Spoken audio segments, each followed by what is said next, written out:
This is the Station for Negotiation podcast, episode number 53. My name is Gene Killian. I've been a lawyer and professional negotiator for 40 years.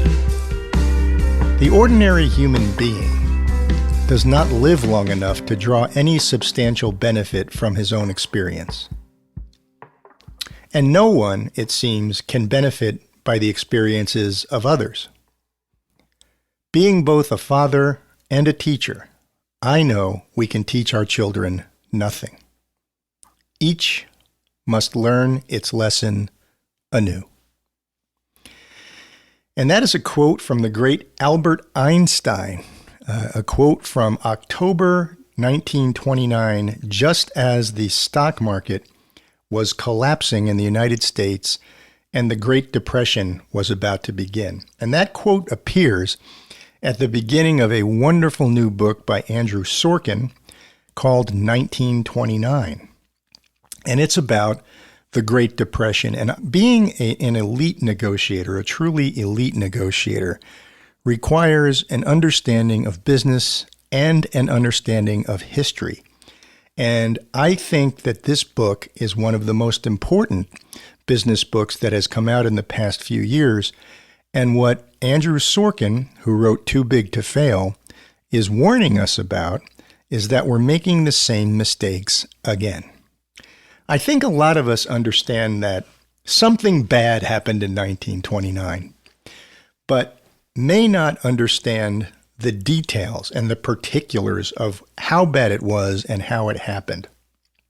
And this book, 1929, really gets into the detail of it, and it has new information in it because Andrew Sorkin was able to get access to previously classified documents from the Federal Reserve Bank and other source materials, and he brings these characters, these long since dead characters who were involved on Wall Street and in politics in the late 20s and early 30s. He brings them back to life, and you really get to know them. It's really an excellently written book.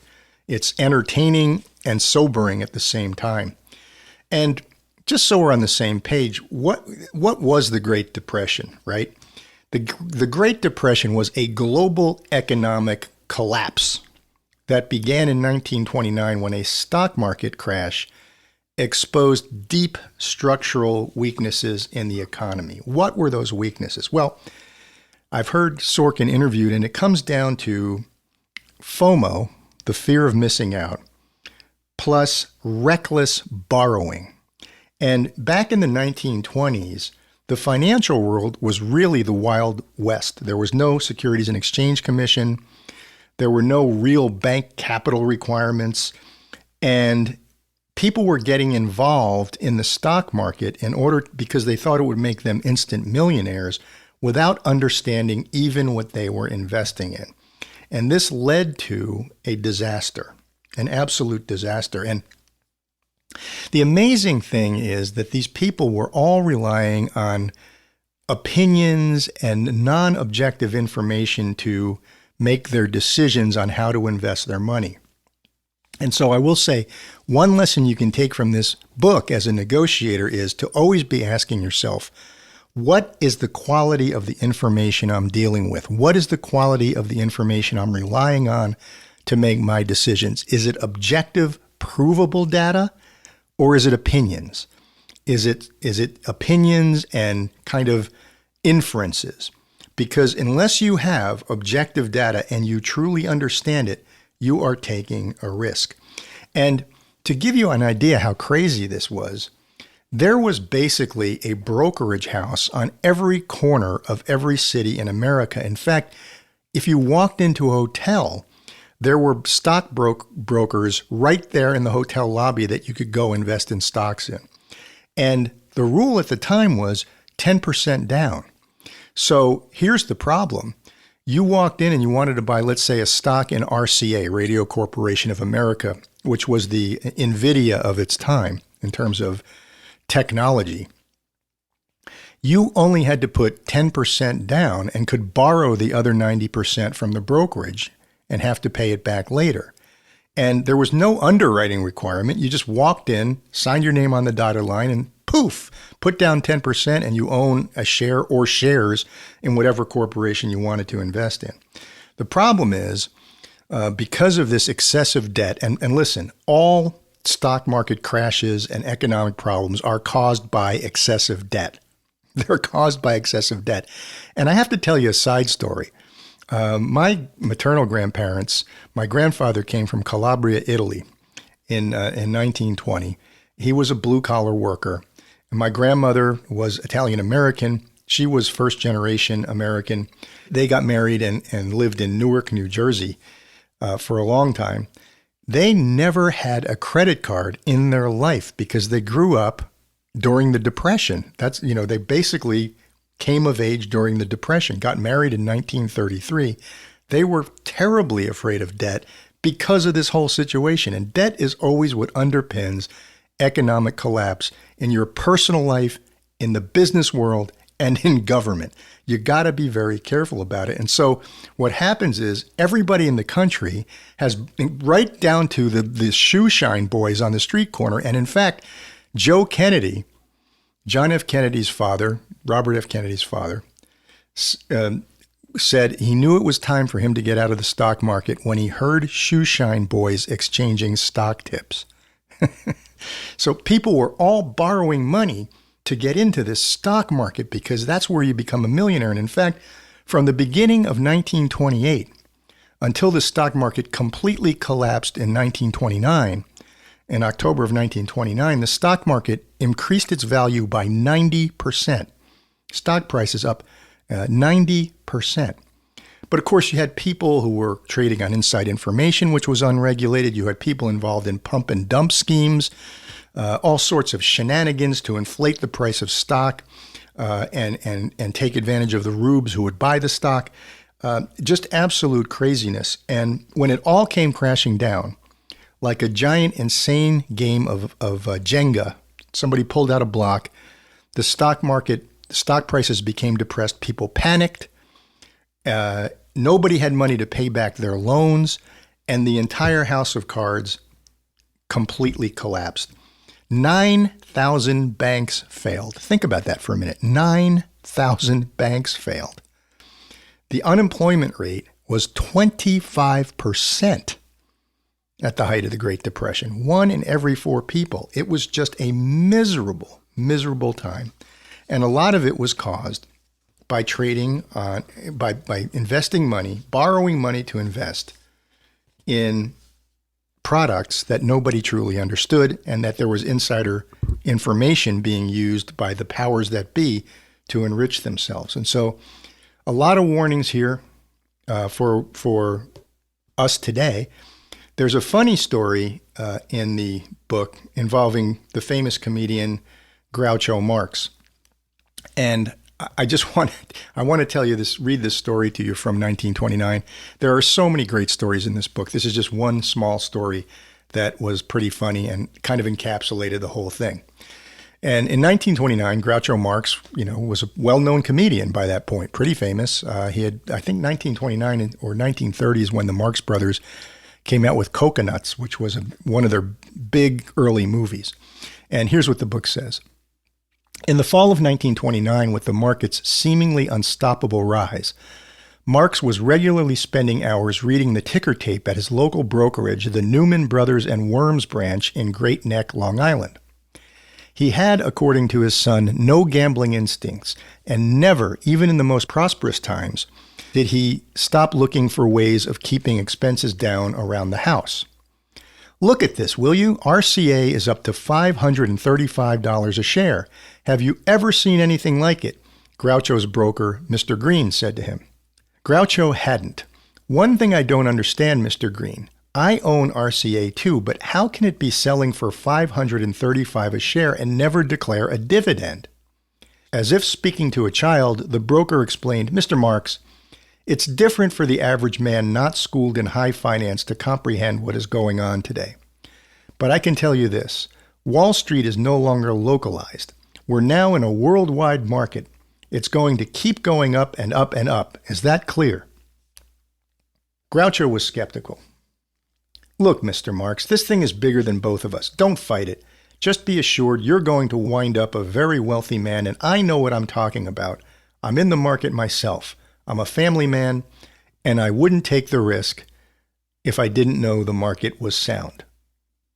Groucho was impressed by this line of reasoning and repeated it to his friend Max Gordon, a theatrical producer in New York who had also started playing the market. Wall Street is no longer localized. We're in a worldwide market. The possibilities are limitless. This is better than working, Gordon said. Well, taking a step away from the book, eventually, obviously, the whole thing comes crashing down. And to close up the story, after Groucho makes an enormous investment in the stock market, here's what the book says. Then, during the last week of October 1929, Marx got a phone call from his broker. There's been a slight break in the market, Mr. Marx. You better get down here with some cash to cover your margin. Groucho ended up having to mortgage his home to pay the broker. Aren't you the fellow who said nothing could go wrong, that we were in a world market? Groucho said to Mr. Green. I guess I made a mistake, said an embarrassed Green. No, I'm the one who made a mistake, said Groucho. I listened to you. And this is just one small story in here, but it gets crazier than that. You have, when you read the book, you'll see there's major financial figures who are listening to a fortune teller tell them how to invest their money. And you have, Ivy League professors saying the market is never going to go down. It's always going to go up. You should all put your money in the market. And of course, with terrible, terrible results. So I highly recommend the book. But for purposes of today's discussion, I'm not going to talk to you about that part of 1929. There is a wonderful description in a small part of this book about a negotiation that takes place between two very unlikely parties. And let me set the stage for what this is about. It's true that the stock market in the U.S. was going crazy in the 1920s, but things weren't so great in Germany. And the reason they weren't so great in Germany is because obviously the German economy had taken a beating as a result of the First World War. And after the First World War, the victorious Allied powers imposed a very, very stringent regime of war reparations on Germany that crippled the German economy. And in order to try to fix the problem, the German government started printing money to be able to pay some of its debts. And the result of that was wildly spiraling inflation that basically destroyed the German economy. This didn't do anybody any good, because having a major power in the center of Europe that is going under financially was a drag on the rest of the world economy. And so the American government sends over a team of well-respected U.S. bankers to try to renegotiate the German debt and bring this whole situation under control. And the book, 1929, has a wonderful little couple of page story of how those negotiations went. And I just think it's a wonderful lesson in how negotiations can take an unexpected turn if you're willing to be patient and develop a relationship with your negotiating partner, no matter how hopeless the negotiation may seem to be at the outset. Now, the difference between this and the negotiation I discussed in the previous podcast, where I said it doesn't matter how much you talk to Putin, you're not going to get a deal done unless he gets absolutely everything he wants. The difference between that and this is you have two motivated sides. The Germans want to get a deal done to bring their debt under control. The Allied West wants to get a deal done to save the German economy and to prevent the possibility of hostilities in the future. So the American government sends over a team of bankers. You're going to hear the name of Thomas Lamont, who was basically the man who was running J.P. Morgan, one of the biggest banks then and now, to try to negotiate some sort of deal with the Germans to solve this problem. Let me go to the book. Here's what 1929 says. The negotiations had taken place at the Morgan and Company Bank in Paris, opposite the Ritz, on the historic octagonal square lined with mansions that had once been home to 13 French banks surrounding a statue of Louis XIV. But during the Revolution, the statue of the king had been pulled down, later replaced by the Vendôme column, topped with a statue of Napoleon. 9 foreign banks, 4 of them American, now occupied the historic mansions. One of them was Lamont's former employer, Bankers Trust. Lamont believed that the obvious solution was for the Americans to forgive some portion of the debt owed to them from the war by the French and British, who could in turn reduce their demands for reparations from Germany. However sensible this idea, the U.S. government, both under President Coolidge and the incoming President Hoover, knew it would be politically unpopular and rejected it. Let me take a step back. You see, this is the problem with international negotiations and even some business negotiations. What makes logical sense to be done is not done because people aren't courageous enough to take a stand, or they're worried about their personal standing because of their ego. And so I would say to you, start with the proposition of what is the right thing to do here? And don't worry about your ego. Because if you do the right thing, people will respect you. But here, they had a solution, and both Coolidge and Hoover said, can't do that. That will be politically unpopular. Back to the book. The negotiator for the Germans, the intransigent and volatile Dr. Hjalmar Schacht, adamantly refused to give an inch, insisting the demands by the Allied creditor nations were impossible for Germany to meet, given that it was now faced with runaway inflation and unemployment. Paris-based journalist Cicely Huddleston characterized Schacht as the most tactless, the most aggressive, and the most irascible person I have ever seen in public life. So when you consider that description, doesn't look like we're going to get a deal done here, right? It sort of calls to mind, again, the Putin negotiations. But there's some things you need to know about Hjalmar Schacht. He was a very bright man. He was the head of the German central bank. Later in his life, or a few years later, he fell in with Hitler, unfortunately, and basically became Hitler's banker in terms of running the German economy and especially the German war economy. But his full name was Horace Greeley Hjalmar Schacht. Isn't that interesting? Because his father had lived in the United States and so named Hjalmar Schacht after an American journalist and politician, the famous Horace Greeley. He eventually had a falling out with Hitler and much later ended up in a concentration camp, unfortunately for him. But he was the guy who really, Hjalmar Schacht, did a lot to bring the German economy back from the abyss. And so here he is taking a hard line with the Allied negotiators in this discussion in Paris. Back to the book. Schacht went so far as to suggest that Germany might reclaim some of the land it lost during the war if it had to pay what he viewed as excessive reparations. So, taking a step away, he's laying it out there in implied threat. If we can't get a deal done here, the result is going to be another war. Back to the book. The Germans are in a terrible gloom and talk about breaking up the conference and going home, Lamont wrote to his son Austin on April 14. That's April 14, 1929. And that's Thomas Lamont, the head of J.P. Morgan. At critical points, Germany's psychology seems to break down pretty badly.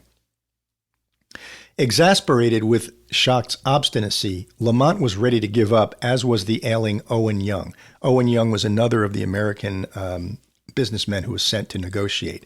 And now you're going to hear the name of David Sarnoff. And this is where this gets interesting. David Sarnoff is the head of RCA, Radio Corporation of America, which at the time in 1928-29 was a hot commodity, a hot stock. Think of NVIDIA now, because RCA was on top of radio technology. Everyone was investing in it. David Sarnoff was actually a Jew who was born in Russia, but emigrated to the United States and became a very powerful and famous businessman and the head of RCA, and later was accused of manipulating RCA's stock to his benefit. That's another story for another day. But Sarnoff is extremely bright. And he's part of this American negotiating team that's been sent over to try to get a deal done with Germany, but he's a second-tier guy. He's kind of a backbencher. Lamont and the J.P. Morgan people are at the front of the negotiation. Back to the book. Sarnoff, the founding general manager and co-founder of RCA, who was also on the reparations committee, was asked to prepare a message to Washington proposing the American contingent withdraw and return home. Florence Lamont, Thomas Lamont's wife, booked passage back to New York on the Mauretania. She had had enough of Europe. But David Sarnoff insisted that if they walked out, the United States would be blamed for the failure of the conference, as would the House of Morgan. The Americans desperately needed a breakthrough. Sarnoff told Young and Lamont that he believed an agreement was possible if the Americans curbed some of the creditor nations' more outrageous demands and encouraged them to recognize the difficulty of the German position. But they had to be firm. Now, this is really interesting, right? So Sarnoff is kind of operating at 30,000 feet, and he sees that everybody's getting frustrated and wants to go home. But what he's saying is, if we use a little empathy here, if we try to look at this from the German position, we may be able to maneuver this in a way where we can get a deal done, but we can't seem weak. You know, in terms of being empathetic, we can't be pushed around. So that's his mindset going into this. Now listen to what happens next. Sarnoff had impressed Owen Young earlier that year with his skill in negotiating RCA's purchase of the Victor Talking Machine Company, the world's largest manufacturer of phonographs. The RCA leader had a gift for focusing on the essentials of the key issues and bringing opposing sides together. Oh, let me stop there and read that again, because that's just beautiful. The RCA leader had a gift for focusing on the essentials of the key issues and bringing opposing sides together. Isn't that what you're looking for in your negotiating skills, right? Focusing on the essentials, not getting lost in the weeds, focusing on the main targets, and focusing on bringing opposing sides together. Back to the book. On the train from Cherbourg to Paris, when they first arrived, Young had turned to Sarnoff to help organize the complex financial data for the job ahead. David, suppose you try your hand at collating the general plan, Young suggested. Sarnoff had seized the opportunity and drafted an analysis that was ultimately incorporated into the American plan offered at the opening of the conference. In Paris, Sarnoff, who was technically an administrative aide, had frequently been called in to help the American negotiators, ensconced in a grand room that had been turned into a makeshift office with 4 stately desks at the opulent George V Hotel, just a block away from the Champs-Élysées. Lamont and Young conferred. What if they tried a new approach? David, since you think an agreement is still possible, why don't you tackle Schacht yourself? Young told him. You have not been involved in the heated discussions, so he can have no animus toward you. Lamont agreed. Though Sarnoff was Jewish and anti-Semitism had been on the rise in Germany, Lamont believed that Sarnoff might break the stalemate. Isn't this interesting? So, this is so true. Sometimes you'll get involved in a complex negotiation, and your negotiating team and the other negotiating team have reached an impasse. They just can't move any further, and there may be some bruised egos in the room. What stops you from changing out the negotiators? Sometimes if you change out the negotiators, it can bring a breath of fresh air into the room, get everything back on track, and move things toward an acceptable resolution, even when you're dealing with a prickly adversary like Hjalmar Schacht. And remember one thing about Schacht. He may be associated with some of the anti-Semites on the rise in Germany, but he has a soft spot for Americans. Right? He was named after a famous American. His father had lived in America. There might be a little play there. We're not dealing with a lunatic here. We're dealing with somebody who might have a little bit of empathy for us. So let's see what happens if we change out the negotiators. Back to the book. Sarnoff and Schacht met for the first time on May 1st at the Hotel Le Royal Monceau for dinner in the German suite. Their get acquainted meeting lasted a grueling 18 hours. Yes, folks, I read that correctly, 18 hours. So one thing you have to realize about negotiation at a high level is it's physically taxing. It's very important for you to stay in good physical condition and get adequate sleep. I'm not kidding. I was I think I talked about this on a prior podcast once, but I was at a trial lawyers meeting once, and somebody asked one of the trial lawyers on the panel, what recommendations do you have for being an excellent trial lawyer? And the person said, and I seem to remember it was a female lawyer. I can't remember her name though. She said, get enough sleep. And everybody in the place laughed because lawyers pride themselves at literally or figuratively dying at their desk.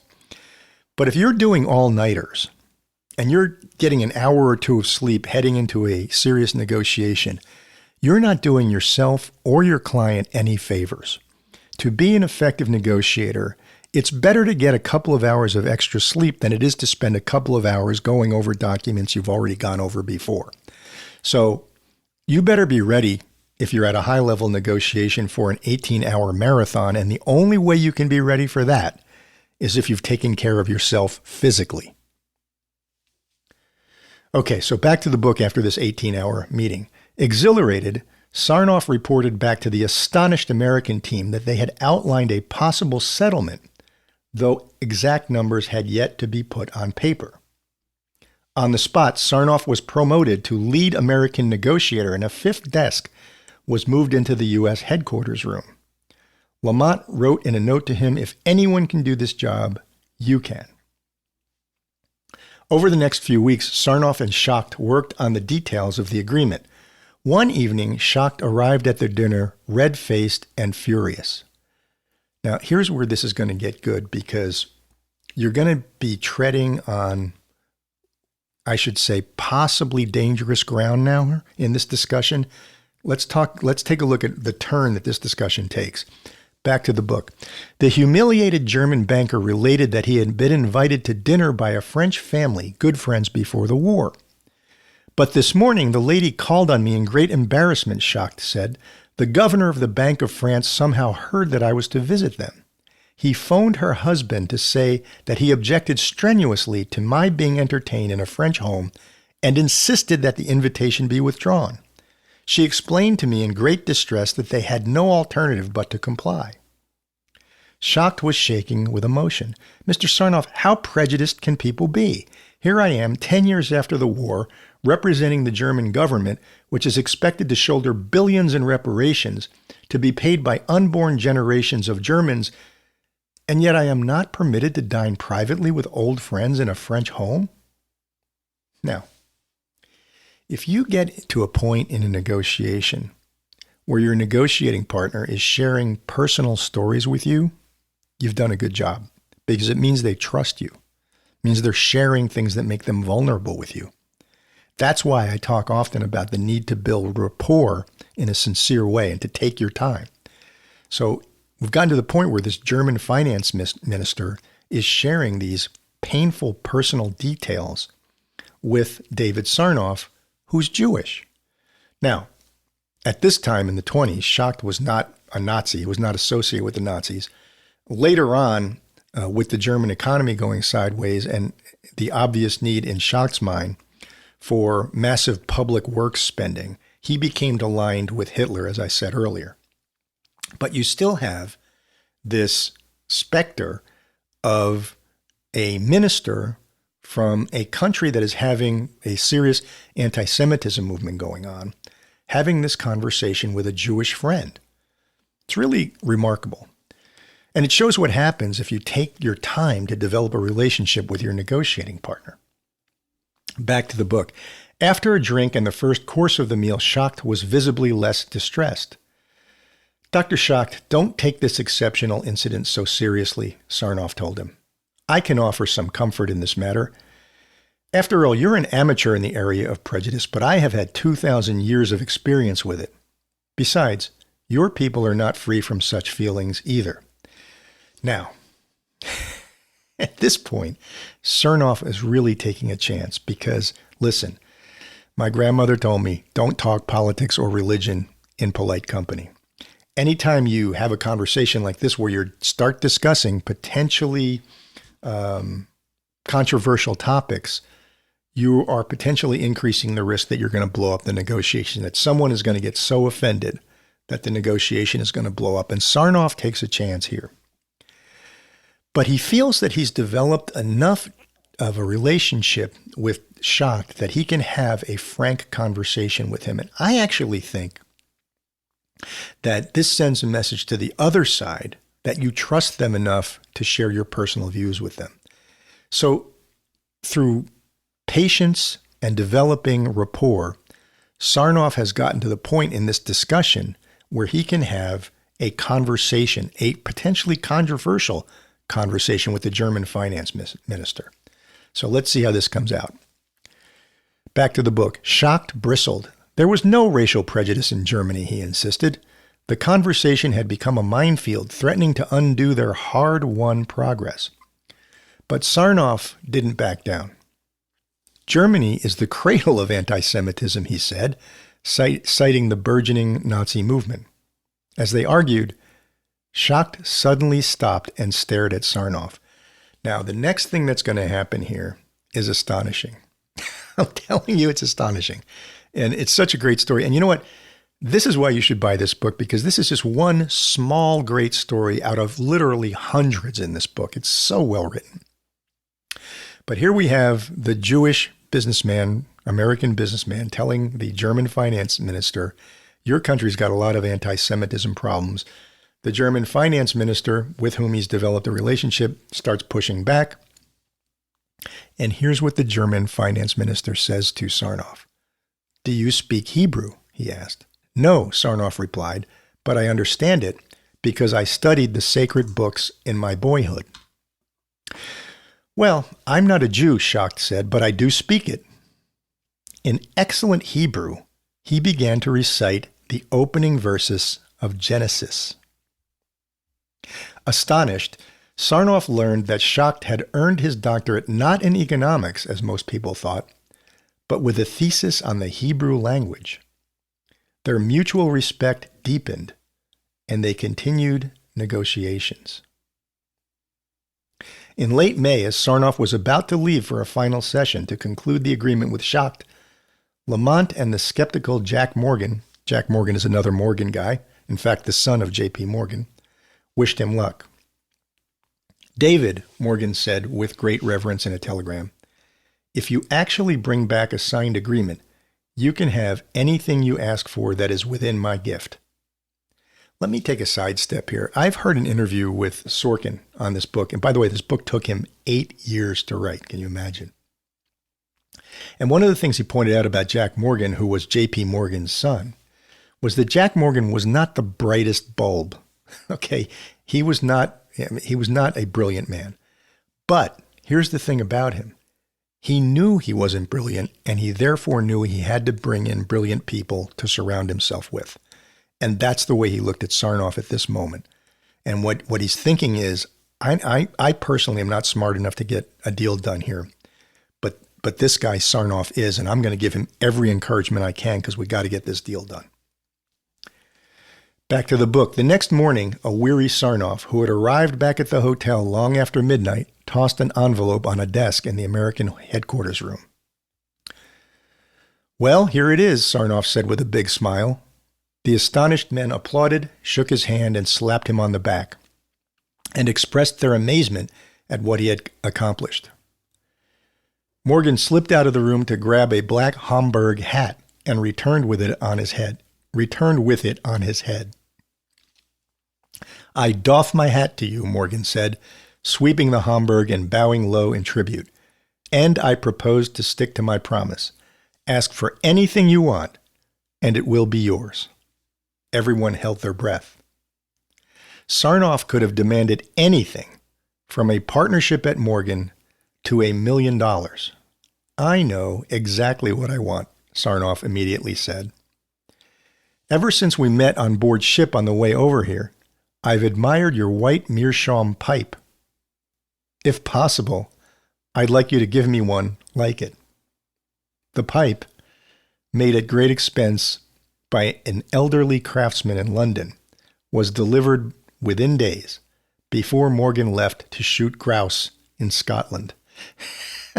So Sarnoff could have anything he wanted. He asks for a smoking pipe that he admired on the ship on the way over. That is so funny. By the way, if you're ever in New York City and you can go to Keen's Steakhouse, which is in Midtown, that's Keen's, Keens, they have a collection of pipes, smoking pipes, hanging in racks from the ceiling from famous people back in the 19th and 20th century, including Teddy Roosevelt. It's really quite interesting. Keen's is, in addition to having wonderful steaks, a step back into a long gone past. But very funny story about Sarnoff. And here's how this concludes. When the deal was announced, Lamont's close friend, the columnist Walter Lippmann, praised the group in an editorial. It is a pardonable form of national pride for Americans to feel that their experts at Paris played an indispensable part in what is perhaps the most successful great negotiation of this age. They healed the financial wound from the Great War.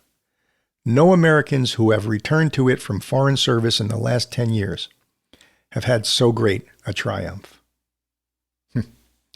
Now, the deal itself, when you look at it, is a little crazy because what it did is it extended the time limit for Germany to pay out its war reparations over a really long period of time. They had to pay $9 billion out over 59 years, which was a really long duration, but was the only way that a deal could be reached. And in fact, the Germans, even under Hitler, continued to make the payment up until 1939 when Germany invaded Poland and the Second World War began. So they did get a deal done under very tricky circumstances. It worked for a few years, and then the war came, and of course, that was the end of the repayment of reparations. But this is still a great and wonderful story, and it's something that we should think about as negotiators. And we talk about often the need to take your time, don't sell small talk short, build rapport, be patient, and show respect to your negotiating partner. If Sarnoff had not taken his time and been incredibly patient and developed a relationship with Schacht, do you think they would ever gotten to the point in this conversation where Schacht revealed that he knew how to speak Hebrew and then was able to recite the book of Genesis in Hebrew to a startled Sarnoff? No, that would never have happened. And that formed a personal bond that allowed them to get this deal done. Just a remarkable, remarkable story and a wonderful tribute to a great negotiator, Sarnoff, who knew that if he just stayed in the game, eventually something good would happen. Really quite amazing. So keep that in mind as you go forward in your negotiating career or your study of negotiation. And folks, that's all I have for you today on the Station for Negotiation. So this is Gene Killian signing off once again and reminding you that negotiation is life. Hey, thanks for listening to the Station for Negotiation podcast. Until next time, you can keep up with us on social media at the following places. On X, formerly known as Twitter, it's at STN4Negotiation. That's at STN4Negotiation. On Facebook, you can hit us up at facebook.com/station4negotiation pod. That's facebook.com/station4negotiation pod. Over on Instagram, you can reach us at station4negotiation. Again, that's at station4negotiation. On LinkedIn, station4negotiation podcast.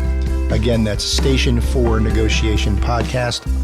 Over on YouTube, we're at station4negotiation. That's at station4negotiation. If you want to shoot us an email, you can do that at station4negotiationpod@gmail.com. That's station4negotiationpod@gmail.com. So we'll see you next time on the Station for Negotiation podcast. And until then, remember, negotiation is life.